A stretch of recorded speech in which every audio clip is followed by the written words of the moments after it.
Hello everyone. मैं अभिषेक आप सबका मेरे इस नए वीडियो में एक बार फिर से स्वागत करता हूँ। थंबनेल आपने देख लिया होगा। वीडियो मैथ्स के लिए है। एसएससी के होने वाले सारे एग्ज़ाम्स जो 2025 में होंगे, फुल में फुल मार्क्स लाने की गारंटी नहीं दूंगा यार, ये आपके ऊपर है, आपके मेहनत के ऊपर है। लेकिन हाँ, आपने अगर ये मेरी इस टिप्स को फॉलो किया ना, तब मैं गारंटी दूंगा कि आप 50 आउट ऑफ 50 लाओगे ना, प्रॉमिस करो। मुझे यकीन है, पूरा यकीन है कि आप कर लोगे। क्यों करोगे? क्योंकि आप इस वीडियो पे आ चुके हो, और इस वीडियो पे आए हो ना, तो ये करोगे। अब आपको कहीं नहीं जाना है। आप सोच रहे हो कैसे, तो टिप्स दे रहा हूँ ना यार, अभी रुको, रुको जरा। अभी तो चलो ठीक है, पहले ये देखो आप। ये देखना, ये सारे वन वाले ही लगाए हैं, ऐसा नहीं है। कम वाले नहीं लगाए हैं मैंने। ठीक है ना। कम आते हैं, ऐसा नहीं है कि नहीं आते हैं, सबके आते हैं, किसी ना किसी मौक में हर कोई गड़बड़ होता है। ठीक है, इससे मैं ये दिखाना चाह रहा हूँ ना कि ये जो फुल मार्क्स है ना, आपके अंदर कॉन्फिडेंस बिल्ड करते हैं। इससे आपके अंदर एक चीज़ ऐसा मतलब मुझे लगता है कि जब भी फुल आते हैं ना, तो आपको एक रियलाइजेशन होता है कि हाँ, अब हो गया, अब मैथ्स में तो नहीं रुकूंगा, चाहे जो हो जाए। और एग्ज़ाम में आप बैठोगे ना, एग्ज़ाम सेंटर में, तो आप फोड़ के आओगे, फोड़ दोगे, मतलब फोड़ दोगे या डेस्कटॉप नहीं फोड़ोगे, एग्ज़ाम में एक क्वेश्चन को फोड़ दोगे, एग्ज़ाम्स के क्वेश्चन को। ठीक है, तो ये कॉन्फिडेंस बिल्ड करते हैं फुल नंबर्स। ओवर कॉन्फिडेंस मत हो जाना, बशर्ते, ये निगेटिव पॉइंट है, ओवर कॉन्फिडेंस नहीं हो जाना। हाँ, तारीफ जब आप सुनोगे ना कि यार फुल मार्क्स आते हैं, फुल मार्क्स आते हैं, तो अच्छा लगता है, कॉन्फिडेंस बिल्ड होता है। मुझे ऐसा लगता है कि होना चाहिए खुद में ही। एक तो सेल्फ कॉन्फिडेंस तो होना चाहिए, लोगों से भी सुनने चाहिए कि हाँ इसके फुल आते हैं, तो एक अलग कॉन्फिडेंस बिल्ड होता है, और मुझे ऐसा लगता है कि होना चाहिए। ठीक है, आप ये भी देखिए। हाँ, आपने क्या सोचा हो गया? नहीं, ये देखिए 47.5, ये देखिए मेरा ही दिया हुआ है, ठीक है ना।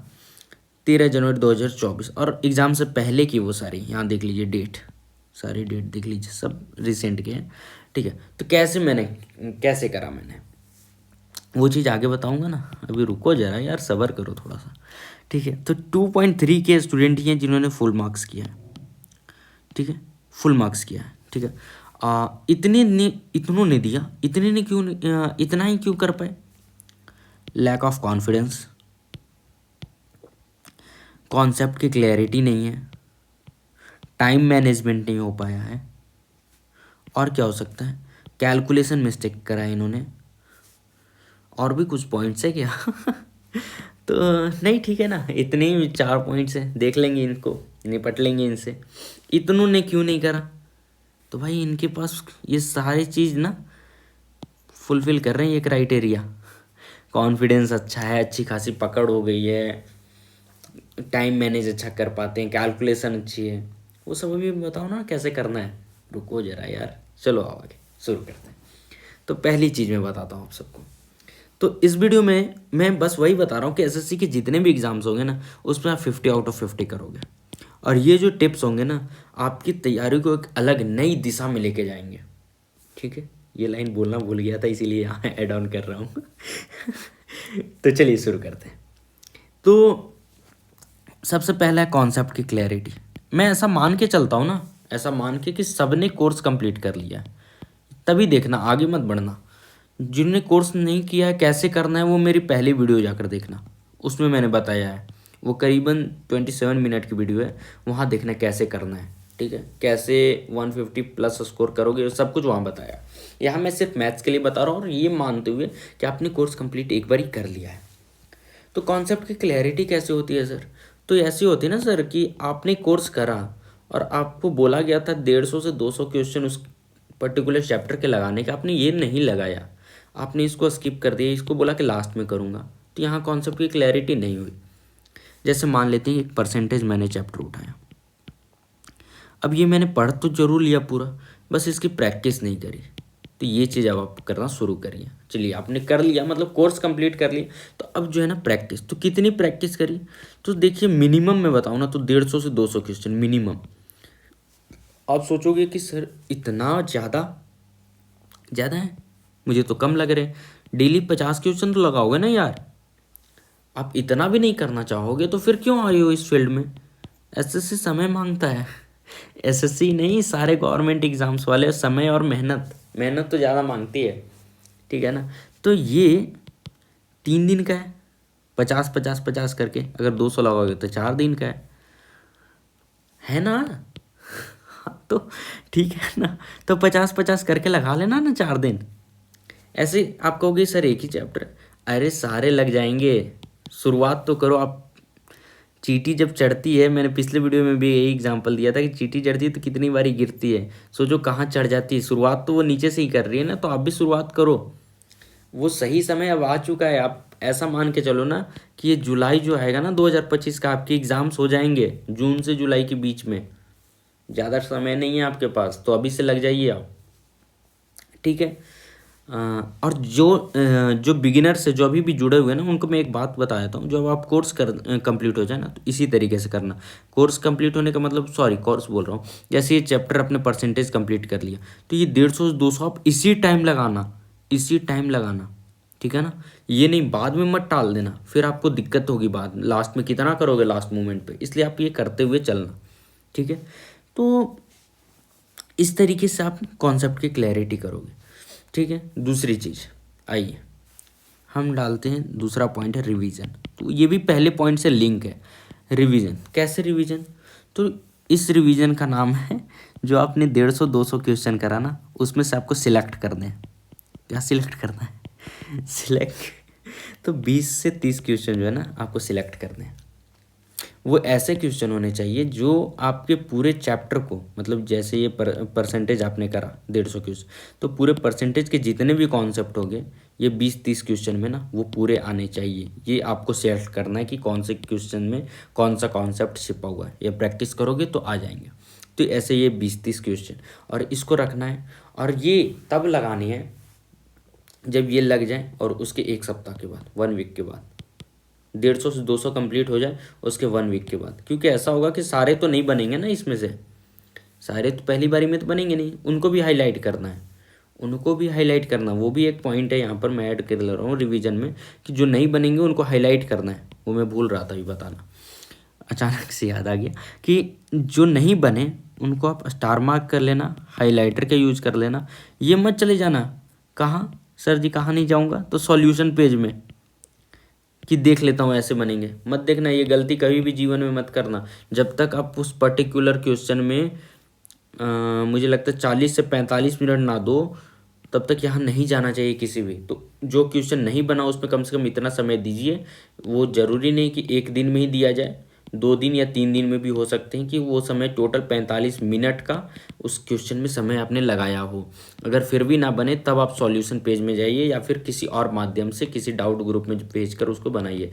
बहुत से स्टूडेंट क्या करते हैं कि अभी नहीं बना आपसे, तो आप डाउट ग्रुप या फिर सॉल्यूशन पेज में जाकर उसको देख लेते हो, जिससे आपको लगता है कि वो कॉन्सेप्ट की क्लैरिटी हो गई, लेकिन वो होता नहीं है। थोड़ा सा दिमाग पर प्रेशर डालने के लिए आपको 40 से 45 मिनट का समय उस पर्टिकुलर क्वेश्चन में बिताना पड़ेगा। तो ये चीज़ करनी है। ये 2 पॉइंट हो गए, ठीक है। अगली पॉइंट, यूज करिएगा आप। ये मुझे लगता है ना कि मेरे जीवन का सबसे सही चीज़ है। मतलब मैंने बहुत अच्छा से यूटिलाइज किया, और बहुत नहीं करते, बहुत लोग नहीं करते, लेकिन मुझे ये बहुत ज़्यादा बेनिफिट दिया है। क्या बेनिफिट दिया है? स्टॉप वॉच और टाइमर, ठीक है। जब भी आप क्वेश्चन लगाइए तो आप ये चीज़ लगा के चलिए कि आपको उस क्वेश्चन में कितने समय देने हैं। अगर वो क्वेश्चन 30 सेकंड में होने वाला है तो आप 30 सेकंड का टाइमर लगाकर उसकी प्रैक्टिस किया करिए। मैं पूरे मॉक की बात नहीं कर रहा हूँ, मॉक का तो 15 मिनट वो फिक्स है। वो मैं पर्टिकुलर क्वेश्चन का कर रहा हूँ, क्योंकि जो मॉक में जब 25 क्वेश्चन आते हैं, बहुत से क्वेश्चन आएंगे ऐसे आएंगे जिसमें 2 मिनट लगेगा, लेकिन बहुत से क्वेश्चन ऐसे हैं जिसमें 30 minute 40 second, sorry 30 second 40 second या 20 सेकेंड भी लगते हैं। तो इन क्वेश्चन की प्रैक्टिस ऐसे ही करनी है। ऐसा नहीं कि 30 सेकंड लगने वाला क्वेश्चन में मैं 60 सेकंड दे दूंगा, 40 सेकंड लगने वाला क्वेश्चन में भी 60 सेकंड दे दूंगा, तो 25 क्वेश्चन को मैं 15 मिनट में कर ही नहीं पाऊंगा। तो आप इनका यूज करिए। मोबाइल में भी होते हैं, अब ऐसा नहीं कि मोबाइल देखते ही रह जाना, ठीक है ना। ये चीज़ मत करना। आप 200 से 250 रुपये का स्टॉप वॉच आता है, वो परचेज कर लेना, उसके थ्रू प्रैक्टिस करना। वो आपकी मदद भी करेगा कि आप कितने घंटे तक बैठकर पढ़ाई करते हो, उसमें भी आपकी हेल्प करेगा। तो ये थी तीसरी, और ये बहुत इम्पॉर्टेंट पॉइंट है, ये बहुत इम्पॉर्टेंट पॉइंट है। इस तरीके से पढ़ना कि आप उस टाइम के अंदर अंदर में उस पर्टिकुलर क्वेश्चन को ये कर लो, ठीक है। इस पे समझ में नहीं आएगा, हाँ यहाँ आएगा, ठीक है। मॉक टेस्ट के जो आप सवाल लगाओगे, ये फोर्थ पॉइंट बता रहा हूँ। जैसे आपने मॉक टेस्ट का 25 लगाया, अब इसमें सारे तो नहीं हो जाएंगे ना आपसे, ठीक है। हो गए तो बहुत अच्छा है, मैं उनके लिए बता रहा हूँ ना जिनसे नहीं हो पा रहे।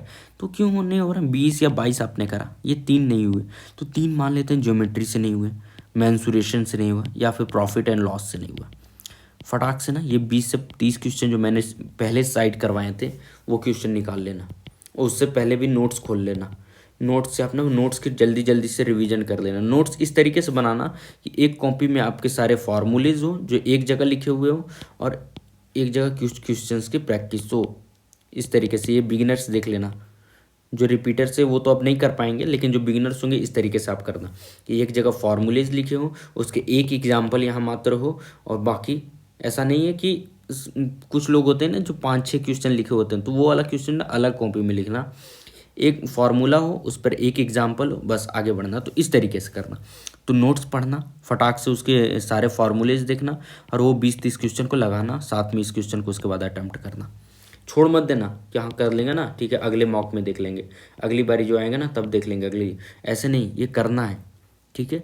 और इसको मार्क करके इसमें ऐड कर लेना, छूट गया था ना, इसको भी ऐड कर लेना, तो 30 से 31 हो जाएंगे ना तो 31 कर लेना ठीक है। ये चौथा पॉइंट था कि आपके मॉक्स में जो अच्छे क्वेश्चन है उसको साइड में रखिएगा, जो नहीं बने उनकी प्रैक्टिस करिएगा, एट अ टाइम नोट से प्रैक्टिस, साथ में 20-30 क्वेश्चन मैंने जो साइड करवाए उनकी भी प्रैक्टिस। ये था फोर्थ पॉइंट। फिफ्थ पॉइंट क्या है, फिफ्थ पॉइंट है, आपने इसको देख ही लिया होगा, तो कैलकुलेशन। कैलकुलेशन, कलर चेंज कर देते हैं, ठीक है। कैलकुलेशन, कैसी कैलकुलेशन, कैलकुलेशन जो है ना, जैसे ये इनकी कैलकुलेशन नहीं करनी है। क्या करना है, 48 का पहाड़ा, 56 का पहाड़ा, 60, 62, 100 तक के पहाड़ याद कर लेना चलिए मजाक कर रहा हूँ, ये नहीं करना है। बहुत से यूट्यूब पे आपको मिल जाएंगे ये बताने वाला कि 100 से ज़्यादा तक के पहाड़ याद करिए, मत करिएगा। याद क्या करना है आपको, जीएस वोकैब बहुत कुछ मिल जाएंगे याद करने के लिए। कैलकुलेशन यहाँ का काम करना है। जैसे मान लेते हैं कि कुछ एग्जाम्पल लेते हैं, 48×3 मान लेता हूँ, मुझे इसका पहाड़ा नहीं याद है, तो अब मैं, एक तो है कि मैं ये करूँगा, ठीक है जो भी है। दूसरा मैं क्या करूँगा ना कि इसको तोड़ दूंगा, 12×4×3, तो ये भी 12, और ये 12 का होल स्क्वायर 144 हो गया। या तो मैं यहाँ, सॉरी सारा मिस्टेक हो गया, अच्छा वो उससे मतलब नहीं, 48×3 में बता रहा था, 12×4 और ये गुना 3, तो ये 12 का होल स्क्वायर हो गया 144, ठीक है। तो इस तरीके से ये कैलकुलेशन कि आप प्लस माइनस गुना भाग देखते कितनी जल्दी उसको एक तो कंसाइज रूप में कर ले रहे हो, साथ के साथ आपका ब्रेन कितनी जल्दी इसका गुना कर दे रहा है। तो इसमें पहाड़े याद करने की ज़रूरत नहीं है। आप देखो 30 से 30 तक के होल स्क्वायर याद रखना, ठीक है। 20 तक की क्यूब याद कर लेना, ठीक है, एक से याद कर रहा हूँ सिर्फ उसके नहीं, ठीक है। 30 तक के पहाड़े याद रख लेना, ठीक है ना। ऐसे तो मुझे भी याद नहीं है, ठीक है, लेकिन मैं आपको बता रहा हूँ कि अगर आप याद कर पाओ, क्योंकि याद वही चीज़ करो ना जो आपसे हो पाए। मैं ऐसा थोड़ी आपको बोलूँगा कि आप 62 का पहाड़ा याद करने बैठ जाओ, जो चीज़ पॉसिबल नहीं है वो चीज़ क्यों करना है। अगर मान लेते हैं एग्ज़ाम में मेरे क्वेश्चन आ गया कि 78×8 मल्टीप्लाई करिए, तो क्या मैं इसकी गुना, या फिर 18 ही आ गया तो क्या मैं इसकी गुना यहाँ नहीं कर सकता हूँ। जैसे मैंने इसको तोड़ दिया, ठीक है, 2 की गुना पहले लगा दी ये, और इसके बाद 9 की गुना और लगा दी, तो मुझे एक तो पता चला कि 135 जो है ना इधर, तो ये उससे प्लस ही आएगा। जैसे यहाँ मैं दिखा देता हूँ, 9×6 और 15×9 135 और 140, तो ये ये मुझे नहीं हो गया कि हाँ मैं इसको गुना कर लूँ। अब जो चीज़ नहीं पॉसिबल है वो चीज़ आप करने बैठोगे तो समय की बर्बादी है, wasting of time, waste of time, ठीक है ना। तो ये चीज़ मत करने बैठना, इसको पकड़ना यार। जितनी जल्दी आप सॉल्व कर पाओ रूट, क्यूब रूट्स, ये करना, पहाड़े याद करने मत बैठ जाना। कैलकुलेशन का असली मतलब है। और कैसे तेज होगा सर, तो कैलकुलेशन के लिए आप कुछ अपने से खुद से लिख लेना गुना, ठीक है। जैसे क्वेश्चन आप बना लेना खुद से, 452 गुना 116, ठीक है, इस तरीके से, ठीक है। कुछ में रूट्स डेसिमल या इंक्लूड कर लेना, और इनके आंसर ना इससे कैलकुलेटर जी से, इनसे आप मैच करवा लीजिएगा लास्ट में कि हाँ आपने सही करा नहीं करा, ये वो। और 15 मिनट की ही प्रैक्टिस डेली करना, ठीक है। तो यही चीज़ था कि कैलकुलेशन ही आपको करने हैं, मतलब 15 मिनट, जिससे ये फिफ्थ पॉइंट था और बहुत इंपॉर्टेंट है। इससे आपके स्पीड, जब आप एग्ज़ाम में बैठोगे तो आपके माइंड पे प्रेशर नहीं पड़ेगा, ठीक है। तो और भी कुछ रह गया क्या? हाँ, एक और पॉइंट रह गया, चलिए एक बोनस पॉइंट आप लिख लीजिए, ये अभी मेरे दिमाग में आ गया। हाँ, तो सेक्शनल मॉक, थोड़ा वीडियो लंबा हो गया शायद लगता है। सेक्शनल मॉक ज़रूरी है, लेकिन हमेशा एक फुल मॉक जो आप दोगे, फुल मॉक मैंने बता दिया है आपको कि मैंने भी 6 मंथ पहले से ही, ठीक है, 6 मंथ एग्ज़ाम से 6 महीने पहले से ही मैंने मॉक लगाना शुरू कर दिया था। तो आप भी यही करिएगा। साथ के साथ जो सेक्शनल मॉक है ना, साथ के साथ डेली 2 सेक्शनल मॉक लगाना शुरू कर दीजिए। बिल्कुल, ये आपको बेनिफिट देगा 15-15, ना सिर्फ मैथ के बल्कि रीजनिंग के भी, जिससे आपके 25 क्वेश्चन के साथ साथ आधे से ज़्यादा चैप्टर की रिवीजन हो जाएगी। साथ के साथ आपका टाइम मैनेजमेंट होगा, साथ के साथ कैलकुलेशन तेज होगी, टाइमर चलते रहेगा तो प्रेशर कैसे हैंडल करना है वो भी क्लियर होगा। तो सब कुछ होगा। Sectional mock really helpful.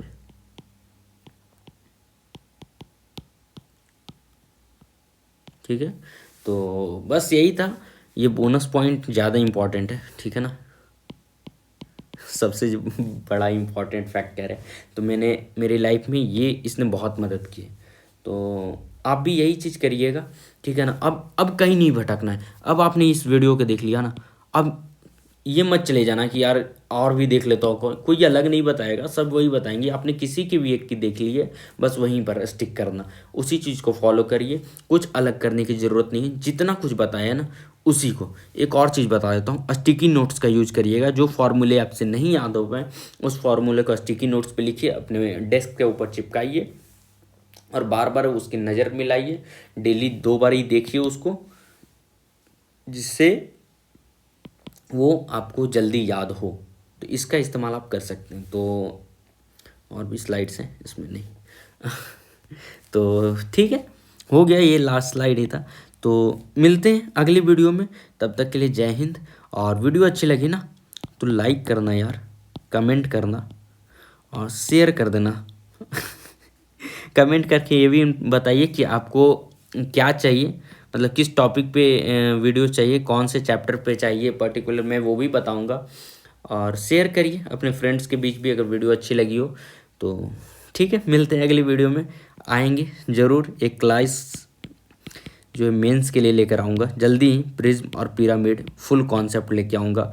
और जल्दी ही अपलोड होगी ये वीडियो, अगली यही होगी मुझे लगता है अगली होगी। ठीक है, तो मिलते हैं अगली वीडियो में, तब तक के लिए जय हिंद।